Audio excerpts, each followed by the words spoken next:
장절 구분이 때로는 성경을 이해할 때 좀 흐름을 끊는 경향이 있어요. 그래서 이 성경의 장절을 물론 좀 좋기는 하지만 어떤 부분은 장절이 그냥 없을 때 오히려 더 좀 이해가 쉬울 수 있는데 이제 그런 좀 아쉬움이 있긴 합니다. 물론 성경의 원래 원문을 보면은 띄어쓰기도 없고 장절은 아예 없고 그리고 이 문자 자체가 대문자예요. 그러니까 이것을 처음에 보는 그 사람들은 물론 그 당시의 사람들이야 뭐 그렇게 봤으니까 뭐 그렇게 어렵지 않겠지만은 후대 사람들이 볼 때는 학자들이 이 원문을 제대로 정리해 주지 않았으면은 읽기가 어려워요. 읽기도 어렵고 또 띄어쓰기가 되어 있지 않기 때문에 자칫하면은 원문, 문맥, 또 단어 이런 것들이 또 오해가 될 수 있어요. 그래서 사실은 25절부터 해서 26절을 로마서 4장 25절하고 로마서 5장 1절을 이렇게 같이 붙여놓으면 훨씬 더 이해하기가 쉬웠을 거예요. 그래서 예수님은 우리 범죄 때문에 내어줌이 되시고 또한 우리를 의롭다 하시려고 살아나셨다 하면서 그러므로 그러니까 예수님께서 나의 죄 때문에 여기서 내어줌이 뭐라 그랬습니까? 이거 법정 용어잖아요. 그러니까 죄를 진 사람은 죄를 졌기 때문에 이제 벌을 내려야 된다 해가지고 이제 형리한테 교도관한테 그 사람을 넘겨주는 거예요. 그럼 그 사람이 이제 감옥에 넣겠죠. 지금 내어줌이 바로 이거예요. 그러니까 예수님은 나의 죄로 인하여서 어때요? 나의 죄로 인해서 죄인으로서 이미 넘겨진 거예요. 법적으로, 공식적으로. 그러고 나서 뭐라 했습니까? 그러고 나서 또한 우리를 의롭다 하시려고 살아나셨다 그랬잖아요. 예수님의 부활. 그러므로 바로 이것 때문에 우리가 믿음으로 의롭다 하심을 이제 얻은 거예요. 그러니까 우리 자신의 의로 내가 의로워진 게 아니에요. 그런데 이게 왜 중요하냐면 예수님 당시의 유대인들은 어떤 신앙을 갖고 있었냐. 예수님 당시의 유대인들은 하나님을 어떻게 하면 잘 구슬려서 어떻게 하면 하나님 앞에 내가 좀 잘해가지고 선한 일도 하고 착한 일도 하고 막 율법을 지키려고 11조도 많이 내고 금식도 하고 막 그렇게 해서 하나님 앞에 어떻게 내가 잘 보일까. 그 당시에 이제 바리새인들은 그 다음에 유대인들 대부분이 이런 생각을 가지고 있었던 거예요. 그러니까 믿음으로 의롭다는 생각은 가지지 못했어요. 이러니까 예수님 당시의 유대교가 어떻게 해요?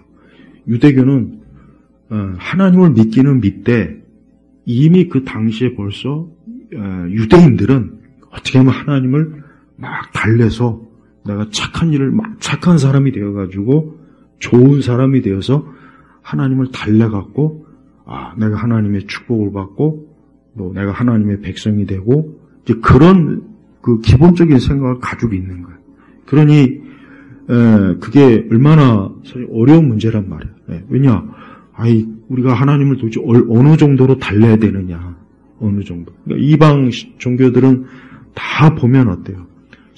그 이방 신의 기본이 뭡니까? 그 신을 달래는 거예요, 막 달래가지고, 예를 들면 우리가 뭐 어떤 사나운 짐승이나 막 사나운 개새끼 있으면, 개 새끼라고 하면 안 되겠구나.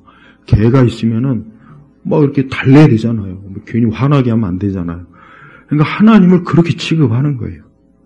그러니까 이거는 잘못된 거죠. 그러니까 유대 제사도 언뜻 잘못 이야기하면은 이방 제사처럼 막 이 신이 분노하면 안 되니까. 여러분 우리나라 심청전 보세요.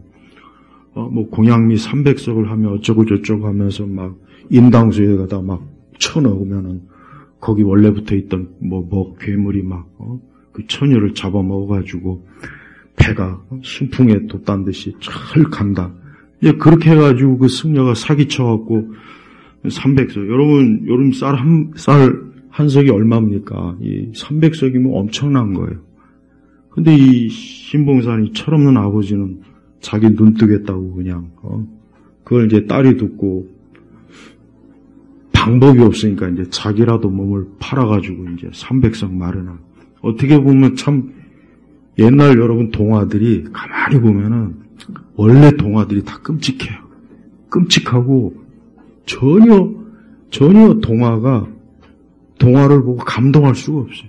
예를 들면 백설공주도 나는 나중에 생각해 보니까 왜 춤을 출 때는 구두가 안 벗겨졌다가 왜 끝나서 막판에 도망갈 때 구두가 왜 벗겨지냐 이거예요. 그 일부러 떨어뜨린 거예요. 일부러 작업.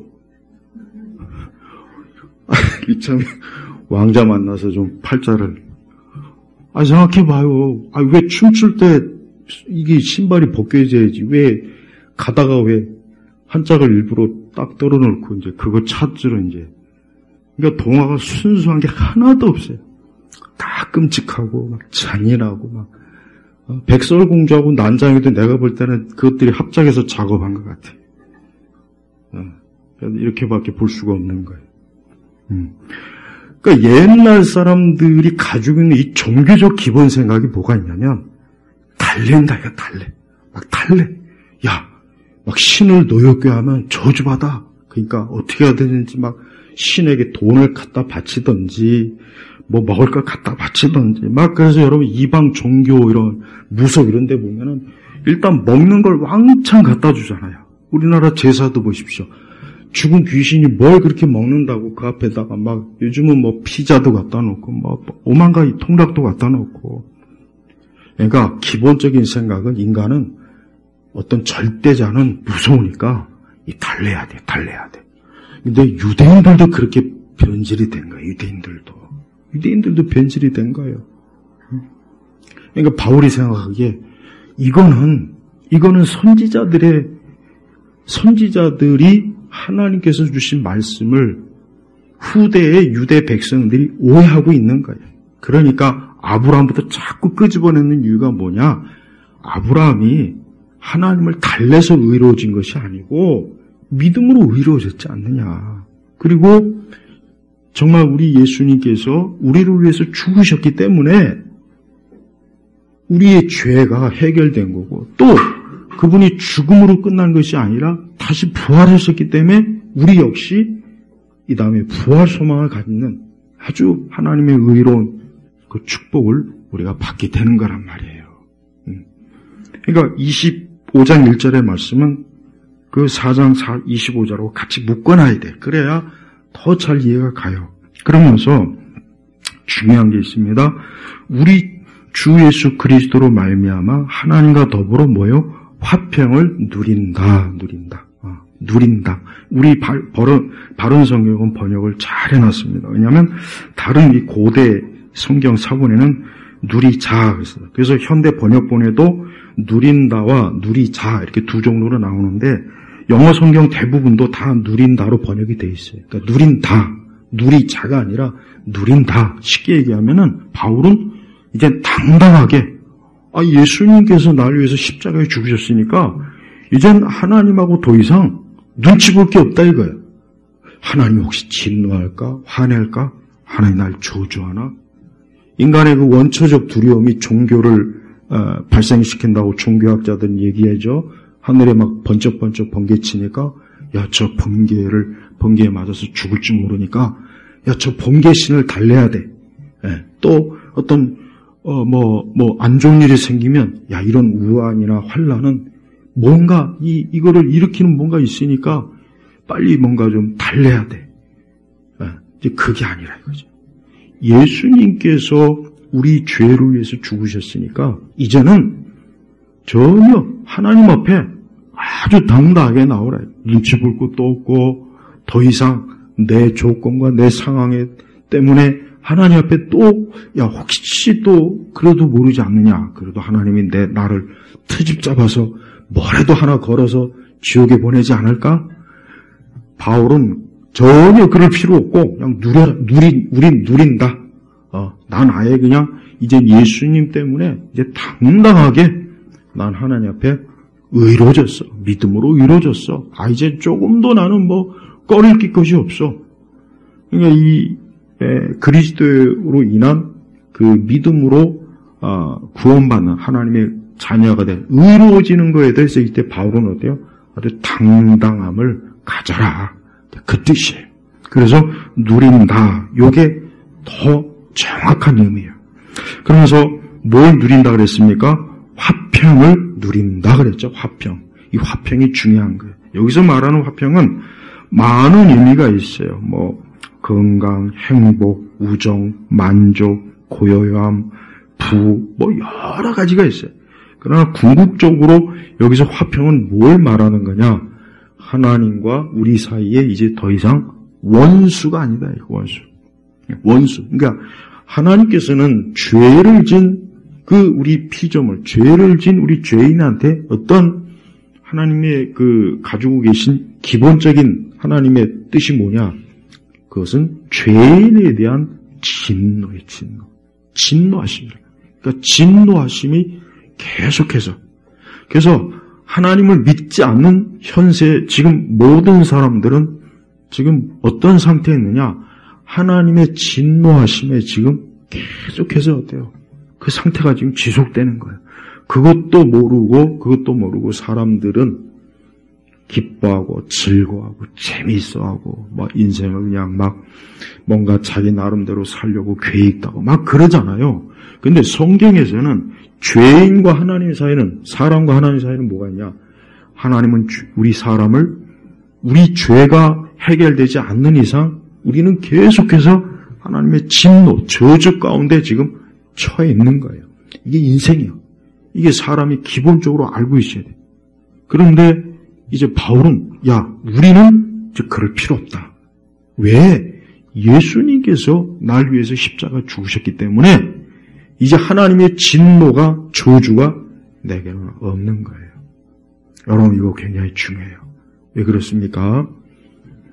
일반적으로 사람들은 죽음의 공포와 질병의 공포와, 그러니까 사람이 원초적으로 갖고 있는 그 두려움이 있어요. 근데 그 두려움을 누가 뭐 가르쳐 준 것도 아니고 협박한 것도 아니고, 사람은 가만히 있어도 죽음에 대한 두려움, 또 인간, 우리 사람 자체, 내가 존재하는 자체에 대한 두려움을 가지고 있단 말이에요. 근데 그걸 잘 몰라요. 그래서 사람은 끊임없이 두려워하는 게 그게 사람의 본성이에요, 본성. 이게 진짜로 맞습니다. 그래서 불안하고 뭔가 모르게 안정됨이 없고. 왜 그러느냐? 다른 게 아니에요. 하나님과, 피조물과 하나님 사이가, 창조주 하나님과 하나님이 계속 그 죄 때문에 우리는 어때요? 그 하나님 앞에서 인간이 어때요? 계속해서 불안해하고 전전긍긍해야 되고. 여러분, 사람이 아무리 자기가 원하는 소원을 다 성취해도 그럼 더 불안해야 돼요. 더 불안하대요. 돈이 없을 때도 불안하지만 자기가 돈을 많이 벌어도 불안하대요. 오히려 더 불안하대요. 이 많은 돈을 내가 어떻게 지킬까? 어떻게 사기당하지 않을까? 건강한 사람도 건강을 잃을까 봐 또 불안해요. 그러니까 사람은 어떤 형태든지 계속 불안, 뭔가 그런 게 있어요. 이게 사실은 어디서 오는 거냐? 어떤 개인의 기진이나 심성에서 오는 게 아니에요. 인간이 하나님 앞에 죄 때문에 생겨난 근본적 불안이에요. 근데 바울은 지금 여기서 과감하게 뭐라고 얘기냐? 화평을 누려라. 누린다. 바울 자신도 나는 화평을 누리고 있다는 거예요, 지금. 근데 더 이상 이제 하나님과 나 사이가 이제는 그 어떤 죄로 인한 적개심과 적대감, 저주가 내게는 없기 때문에, 누구 때문에? 예수님 때문에 없어졌기 때문에 화평을 누린다 그런 거예요. 사실 그리스도인의 큰 축복이 뭡니까? 화평이 맞아요. 하나님과 우리 사이 화평, 화목. 여러분, 구약의 제사 원리도 가만히 보십시오. 제사를 하는 이유가 뭐겠습니까? 그냥 재미로 합니까? 아니면 무슨 의식 자체로 목적이 있는 거예요? 아니에요. 이스라엘 백성들이 그 죄를 속죄하기 위해서, 그래서 그 이스라엘 백성들 대신에 그 짐승을 잡아서 피 흘리고 그 짐승을 잡아서 태우고 그걸 하나님께 어때요? 흠양, 하나님이 그것을 기뻐하고 그걸 맡으시는 거예요. 이제 그것으로 인해서 이스라엘은 어때요? 죄가 없는 거예요. 하나님 사이의 죄 문제가 처리된 거예요. 그래서 이스라엘 백성들은 이제 그 절기 때 하는 제사를 통해서 마음 놓고 이제 하나님 사이에 이제는 어떤 두려움이 없는 거예요. 바로 그 제사의 원리가 그대로 예수님의 십자가에서 재현되는 겁니다. 그러니까 사람이 하나님을 믿지 않는 이상은 하나님으로부터는 이 어떤 진노를 벗어날 수 있는 길이 절대 없어요. 그래서 이 땅에 있는 모든 사람, 지금 저 바깥에서 걸어다니는 사람, 집안에 있는 사람, 쇼핑몰에 있는 사람, 지금 어디에 있던 사람이 누구든지 간에 알아야 될 게 뭐냐. 그 사람이 예수님을 지금 믿지 않는 상태라면 그 사람은 지금 진노 가운데 있는 거예요. 진노 가운데 있는 거예요. 성경은 이것을 굉장히 강조해요. 그래서 구약 전체든 신약이든 보면은 하나님은 진노하신 하나님이 맞습니다. 맞는 거예요. 이거를 회피하면 안 돼요. 이런 걸 말 안 한다고 해서 우리가 평안해지는 게 아니에요. 오히려 하나님은 진노하신 하나님이기 때문에 빨리 그 진노하신 하나님 앞에 나와서 그 하나님의 진노하심을 누그러뜨려야 돼요. 그런데 그게 나의 선행이나 나의 노력으로 되는 게 아니고 오직 무엇으로 됩니까? 예수님이 우리 범죄 때문에 내어줌이 되시고 예수님이 그 모든 일에 있어야 돼요. 예수님이 다 책임이 죄에 대한 내 모든 게 예수님께 전가 내 것을 예수님에게 딱 내게 있는 모든 죄를 예수님의 십자가의 몸에다 다 갖다 붙이는 거예요. 나는 죄가 없어요. 이제 더 이상 죄가 없는 거예요. 근데 내가 한 일은 아무것도 없어요. 오직 전적으로 그리스도의 의로 그분으로 이 모든 것들이 이루어지는 거예요. 그러니까 당연히 어때요? 화평을 누릴 권리가 생겨버리는 거예요. 그래서 우리는 하나님 앞에 나올 때는 조금 더 주저하면서 나오면 안 돼요. 이 복음의 굉장히 중요한 요청이 뭐냐? 주저하지 말아라 이거예요. 네가 살 길을 왜 주저하냐 이게. 살 길인데 왜 주저하면 안 되죠. 빨리 와서 살아야죠. 생명을 얻어야죠. 주저하면 어떻게 되는 겁니까? 죽는 거예요. 멸망하는 거예요. 그러니까 바울이 왜 하나님과 더불어 이제 하나님과 우리 사이에는 어때요? 화평만 있는 거예요. 하나님은 더 이상 우리를 어떻게 봅니까? 이전에는 우리가 그리스도 바깥에 있을 때는 밤낮으로 하나님의 맹렬한 진노하심이 밤이나 낮이나 계속 쏟아지는 거예요. 근데 이제 하나님께서는 우리를 어때요? 우리를 하나님의 사랑을 해. 그 사랑, 우리인지를 사랑의 대상. 이제는 우리에게 오직 하나님의 사랑만 쏟아 부은 그것만 계속 마치 태양의 빛이 계속 내리쬐는 것처럼 이제 하나님은 우리가 그리스도를 믿는 이상은 그리스도를 믿기 때문에 계속 하나님의 사랑이 그냥 일방적으로 쏟아지는 거예요. 그냥 막 쏟아 부어주는 거라고. 한번 잘 생각해 보시죠. 이게 얼마나 좋습니까? 만약에 우리가 예수님을 믿지 않음으로 하나님의 진노하심에 계속 쏟아지는 것과 예수 그리스도를 믿음으로 계속 하나님의 사랑이 쏟아지는 것과 어느 걸 택하겠습니까? 어느 게 좋습니까? 도대체 어느 게 더 좋으냐고 한번 생각을 해보십시오. 당연히 하나님의 사랑을 계속 무한적으로 받는 게 좋지 하나님의 적개심과 진노하심을 받는 게 좋으냐 이거예요. 그래서 여러분 하나님의 진노하심은 무서워요. 그래서 에드워즈 그 유명한 진노하신 하나님의 손에 든 죄인이라 유명한 그 설교가 있죠. 옛날에는 그 설교가 미국은 그 국민학교 초등학교 교과서에 다 실렸어. 다 그런 걸 아이들이 읽으니 아이들이 어떻게 되겠어요? 마약할 마음이 생기겠습니까? 총기 들고 학교 와서 난사할 마음이 생기겠어요? 그 설교를 읽으면서 아이들이 그냥 자기 멋대로 살 용기가 있겠어요? 와, 하나님 무섭구나. 하나님 두렵구나. 야, 하나님 앞에서 함부로 이게 살아서는 안 되겠구나. 그런 하나님에 대한 두려움이 있으니까 어때요? 세상이 안정이 되는 거란 말이에요. 그러니까 하나님의 두려움이 없는 사람들이 많아지면 많아질수록 그 사회와 국가는 어떻게 되어 있습니까? 거침없이 불안해지는, 거침없이 불안해지고 뭐든지 다 이 사람은 어때요? 자기 마음의 욕과 정욕대로 마구마구 죄를 저지르는 거예요. 그게 통제가 안 되는 겁니다. 그러니까 인간이 통제가 되려면 단 하나밖에 없어요. 뭡니까? 하나님에 대한 두려움이 생길 때 인간이 통제가 돼요. 하나님에 대한 두려움이 생기지 않는 이상은 사람은 그 어떤 방법 통제 안 됩니다. 잠깐 법을 굉장히 세게 해서 사람을 갑자기 크게 형벌을 주고 그거 가지고 될 것 같으면 얼마나 좋겠어요. 그러나 역사가 어때요? 그거 가지고는 안 된다는 게 증명하지 않습니까? 법을 더 세게 한다고 해서 범죄가 줄어드는 건 절대 아니에요. 그러니까 무식한 사람들은 법을 더 세게 해야 된다. 그런다고 해서 법이 줄어들 것 같으면 중국의 역사가 이미 벌써 태평성대가 됐고 우리나라 역사도 태평성대가 됐겠죠. 전 세계 어디나. 근데 안 된다고요. 오직 뭐예요? 첫째, 하나님에 대한 두려움이 있어야 돼요. 두 번째는 하나님에 대한 경외심이 있어야 되는 거예요. 이 두 가지가 있을 때 사람은 어때요? 통제가 돼요. 이 두 가지가 있으면 사람은 통제가 됩니다. 공자 맹자 필요 없어요. 살아계신 하나님 앞에 내가 있는데 그분이 나를 지켜보고 그분이 지금 나와 함께하고 그분 앞에 하나님의 엄한 심판과 이런 것이 있는데 어떻게 사람이 거기서 자기 마음대로 할 수가 있겠습니까? 그래서 로마서에도 나오지 않습니까? 하나님에 대한 두려움이 없이 그냥 자기 마음대로 하는 사람들, 그건 그 사형에 해당할 자예요. 그러니까 우리가 하나님과 화평을 누린 거는 엄청나게 우리에게 있어서요, 우리 사람의 정신과 마음과 생각 속에서도 이것은 큰 축복이에요.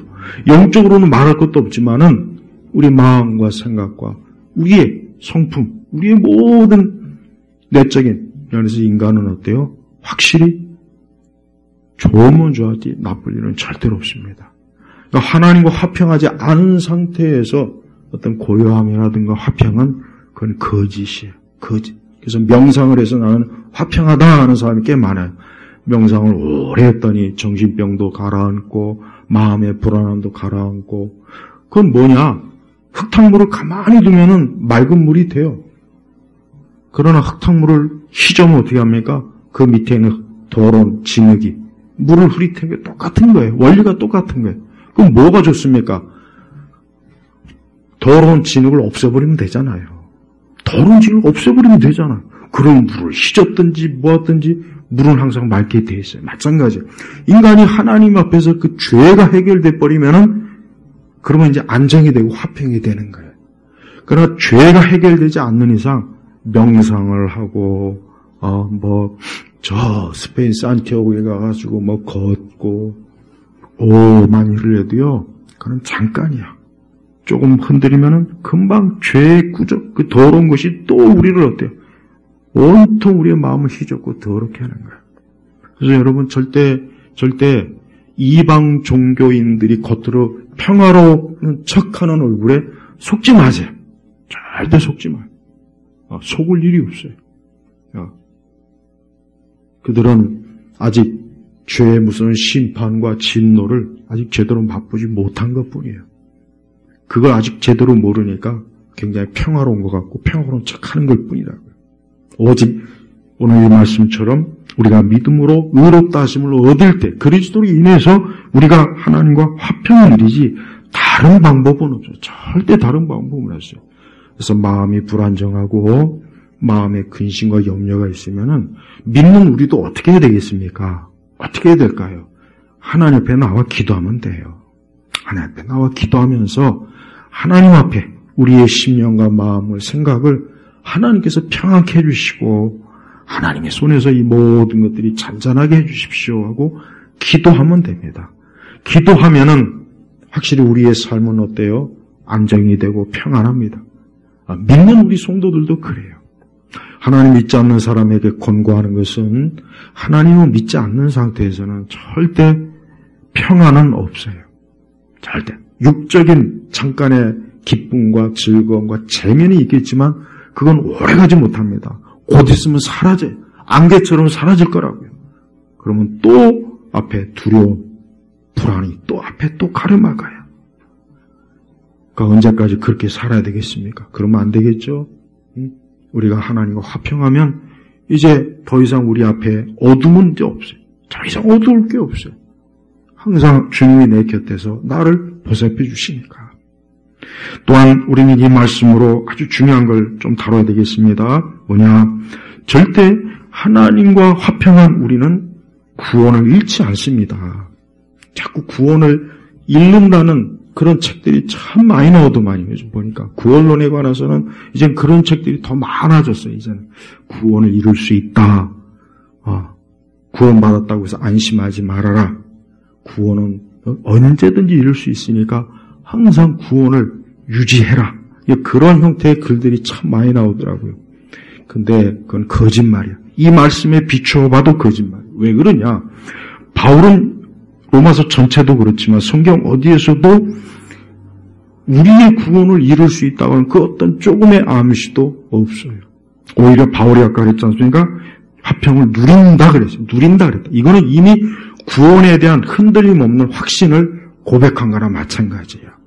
그러니까 구원을 이룰 수 있다라는 형태의 가르침은 성경에 사실 전혀 없습니다.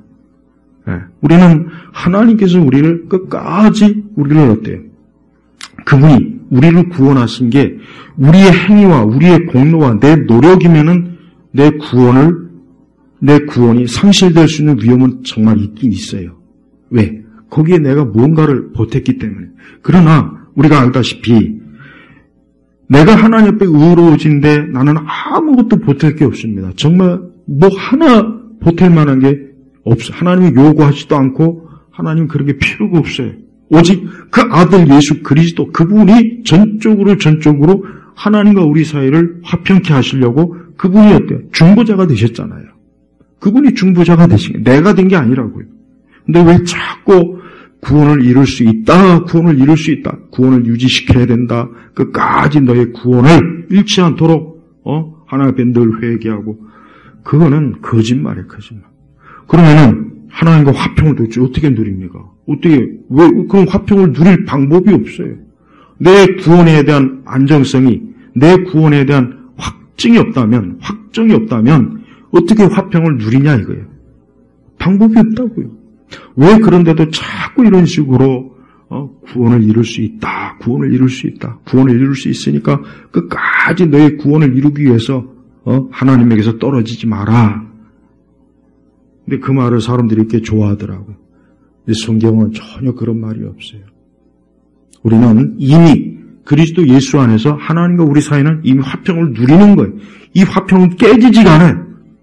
절대 깨지지가 않아요. 하나님 그걸 깨트리지도 않고 내가 깨트릴 방법도 없어요. 그게 중요해요. 그러니까 우리 성도들은 절대로 내 구원은 하나님이 붙잡아 주시는 거기 때문에, 하나님이 보장하시는 거기 때문에 절대 내 구원은 잃지 않는다. 그러니까 구원의 확정, 영원, 이거를 여기에 제발 굳건하게 믿음을 내려야지 자꾸 그걸 흔들거나 자꾸 거기에 요동하기 시작하면은 마귀만 좋아하죠. 마귀만 좋아하지 그걸 누가 좋아하겠냐고요. 그래서 바울도 미리 이미 그런 앞으로 오고 오는 많은 그런 거짓 구원론자를 가르치는 이단들이 있을 것 같으니까 그래서 여기서 화평을 누린다라고 이렇게 본인 자신이 확증적으로 얘기를 한 거란 말이에요. 조금 더 바울에게 있어서는 구원에 대한 불안함이 없어요. 성경 어디에도 구원이 불안하다, 내가 구원을 이룰 수 있다, 그런 이 구원을 잃지 않기 위해서 내가 뭔가 하나님 앞에 이런 내용이 정말 없단 말이에요. 그래서 우리는 오늘 보면 그래요. 우리의 구원의 영원한 안정성을 우리 성도들이 확실하게 붙잡아야 돼요. 확실하게. 그래서 우리는 하나님 앞에 나왔을 때 우리 하나님께서는 이미 그리스도를 통해서 우리와 하나님 사이가 화평해진 거예요. 그걸 믿으라는 거예요. 그리스도로 인해서 이루어지고 성취한 거기 때문에 이제 그것을 믿으라, 받아들여라. 그렇게 되면 어때요? 우리가 하나님의 자녀로서 우리는 확실하게 그분 안에 우리가 뿌리를 내리는 겁니다. 그 안에 있는 거예요. 네. 그러니까 인간은 자기 구원에 대한 어떤 자기에게 있어서 어떤 조금이라도 여지를 주거나 내 공로나 내 노력이나 내 의지, 특히 내 의지를 가지고 하나님 앞에 나올 수 있다라고 생각하는 그 순간부터는 그때는 하나님의 구원을 믿음으로 의를 얻을 수는 없어요. 절대 그럴 수는 없습니다. 그래서 우리가 믿음으로 의롭다 하심을 얻었으므로, 그러니까 얻었다. 하나님께서 우리에게 부여해 주신 거예요. 내가 성취한 게 아니야. 믿음으로 의롭다 하심을 얻었다 그랬잖아요. 믿음으로 의롭다 하심을 너희가 성취했다라고 말씀이 아니지 않습니까? 왜 근데 이렇게 말씀이 이렇게 명확한데도 자꾸 구원을 내가 성취해야 된다라고 이런 식으로 좀 가르치는 그런 잘못된 성경에서 벗어난 가르침들이 점점 더 많은 사람들에게 호응을 받아요. 물론 대체로 우리는 그런 것이 이제 알미니안주의이긴 하지만 알미니안주의보다 훨씬 더 벗어나는 것 같아요. 내가 가만히 보면 훨씬 더 벗어나요. 훨씬 더 벗어납니다. 그거보다. 그러니까 지금 우리 세대의 기독교의 구원론에 대해서는 우리가 꼭 주의를 기울여야 돼요. 아니 예수님의 십자가의 완전성, 그분이 내 구원이 중도에 취소된다면 예수님의 십자가 사역 자체가 불완전하다는 뭔가의 의미가밖에 안 돼요. 예수님의 십자가 사역이 불안하다, 불안정하다, 뭔가 모순이 있다, 뭔가 문제가 있다, 그 얘기밖에 안 되는데 성경 어디에서 예수님의 십자가 사역의 불완전성을 나타내는 구절이 있습니까? 예수님은 다 이루었다 그랬어요. 다 이루었다.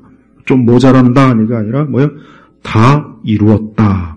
아브라함과 하나님과의 언약을 맺을 때도 그 제물을 놓고 그 언약을 누가 주도하십니까? 하나님이 주도하시잖아요.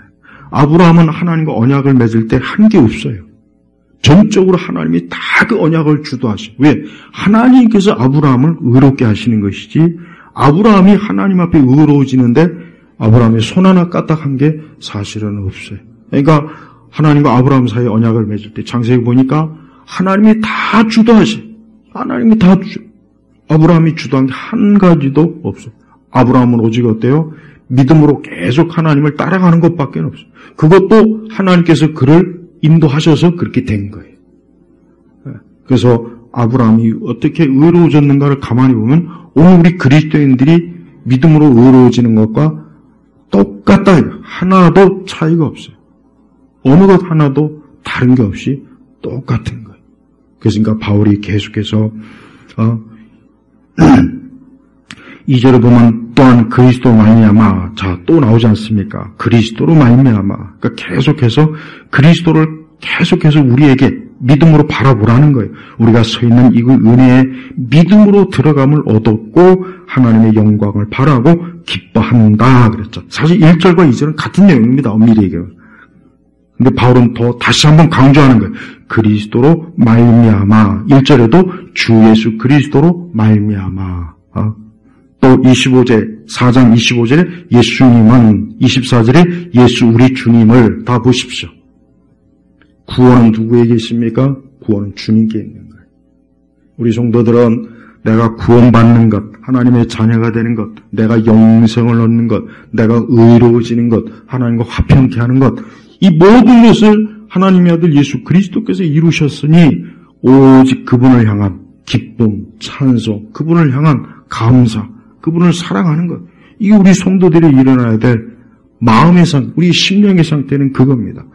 근데 왜 이런 말씀을 듣고도 계속 불안해하고 또 내 구원에 대해서 자꾸 염려해야 되고 왜 자꾸 화평이 없는 신앙생활을 왜 합니까?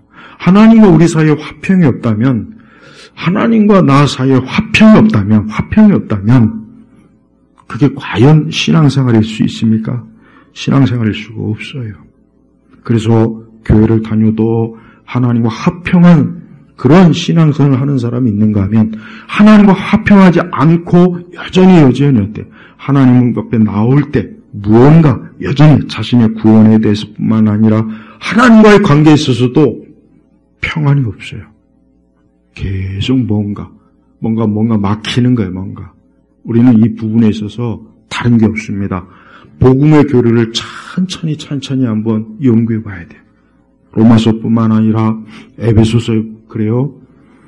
갈라디아서도 그렇죠. 그래서 신약 성경은요 다른 게 없습니다. 내용. 전적으로 우리가 구원받는 거하고 구원받은 자가 이제는 어떻게 이제 열매를 맺는가. 딱 이 두 종류밖에 없어요. 신약 성경은. 다 그겁니다. 다 예수님의 복음 사역도 다 그거예요. 근데 왜 자꾸 구원에서부터 그렇게 흔들리면 그러면 우리 애가 어떤 성화나 성령의 열매는 나아가지도 못해요. 아예 거기는 진입도 못하는 거예요. 아예.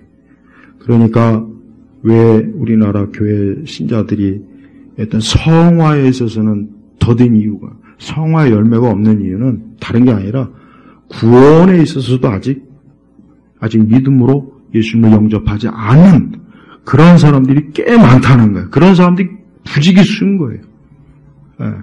그럼 유대인들처럼 우리도 하나님을 달래야 됩니까? 새벽기도 열심히 나와서 금요기도 나오고 주일성수 열심히 하고 헌금 많이 하고 뭔가 자꾸 하나님을 매주마다 와서 달래야 되나요?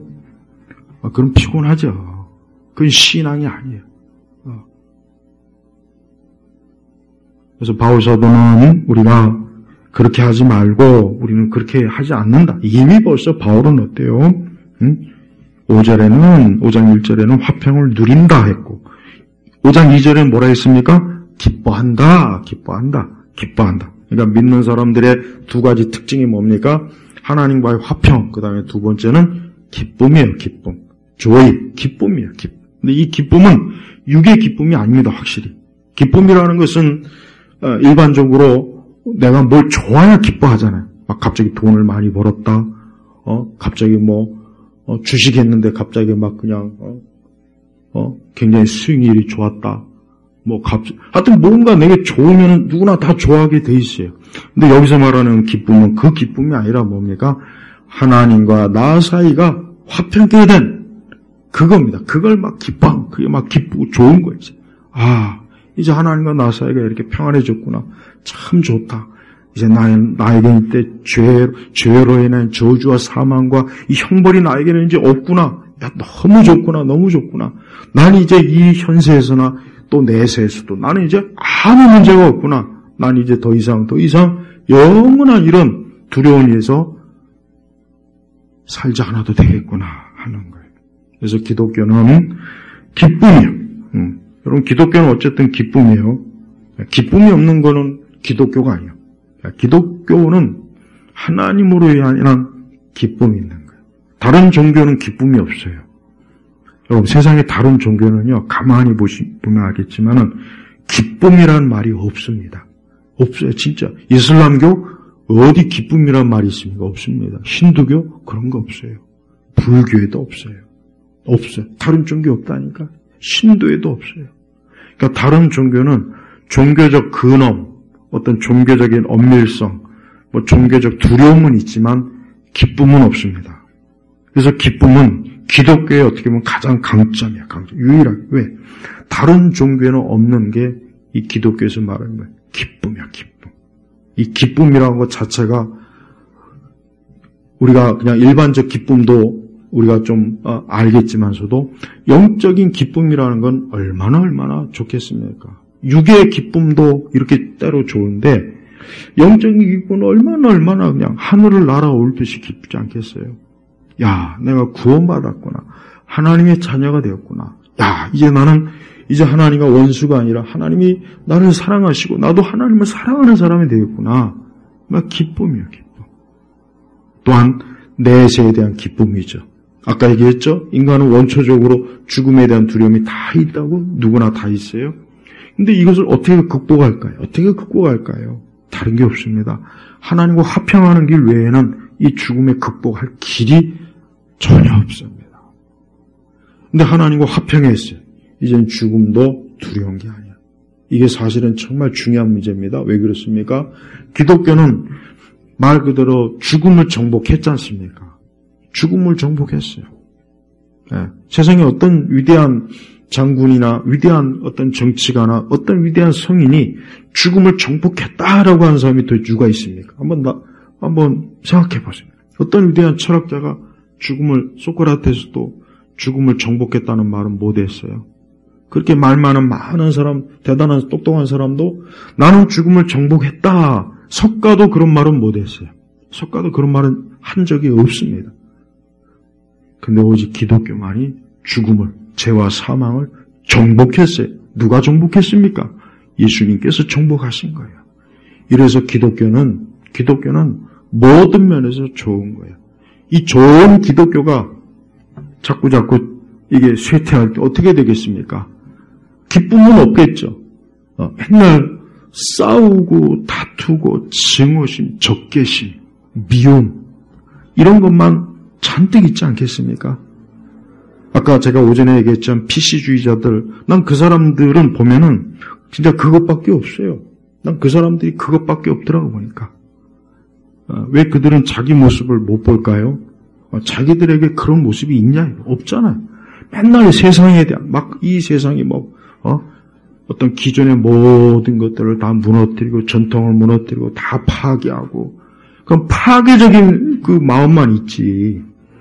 기뻐하는 게 없어요. 기뻐하는 게.